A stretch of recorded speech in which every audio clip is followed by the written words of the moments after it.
Let's first take a look at Zhang Anda's brilliant shot. The trajectory and power control of this shot were nothing short of perfect. Even if masters like Ding Junhui or Mark Selby were to handle it, this would likely be the best outcome.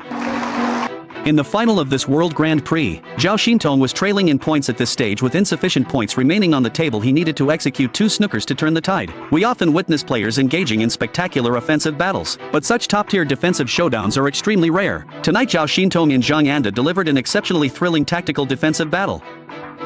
Zhang Anda opted for a one-touch shot. He hits the ball with very little force. The purpose of this approach is that even if the ball isn't successfully intercepted, it will likely prevent the opponent from gaining a free ball opportunity. The result was as expected. Although he committed a foul, he did not leave a free ball. However, the 2 balls came to a stop very close together. This remains a position well suited for continuing to play defense.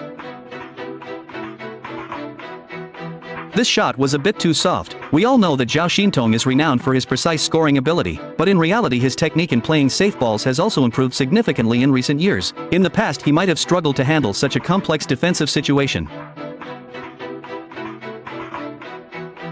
Nice shot. Zhang Anda's style is completely different from Zhao Xintong's. His explosive power on the long-range shots may not be the absolute best, but it remains highly reliable. His overall technical characteristics lean more toward tactics and defense. His playing style is very steady. This is precisely why their rivalry is so compelling to watch. Zhao Xintong got lucky with that shot, successfully potted a snooker. However, this defense isn't particularly difficult to break through, lacking sufficient threat. Let's fast forward to the next crucial inning.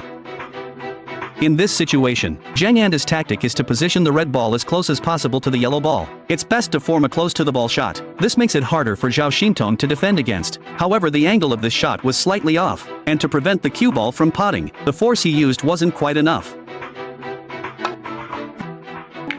Nice. This shot would be considered a huge success if it could just separate the red ball from the complex cluster. And his good fortune continued. Once again he successfully executed a snooker shot.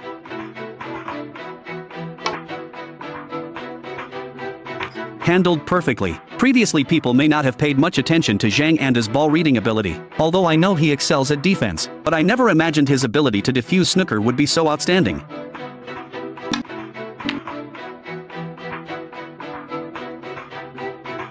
He successfully potted the coffee ball into the pocket, despite Zhao Xintong successfully playing snooker on several consecutive shots. However, the spherical shapes on the tabletop have also become increasingly complex. In the upcoming matches, even if he manages to tie the score through penalty points and gain an offensive opportunity, it will be difficult for him to achieve a break. This shot was still very easy to execute. Currently Zhang Anda still holds the lead in the standings. He just needs to make sure he can hit the red ball without committing a foul, so he now faces relatively less pressure in his commentary.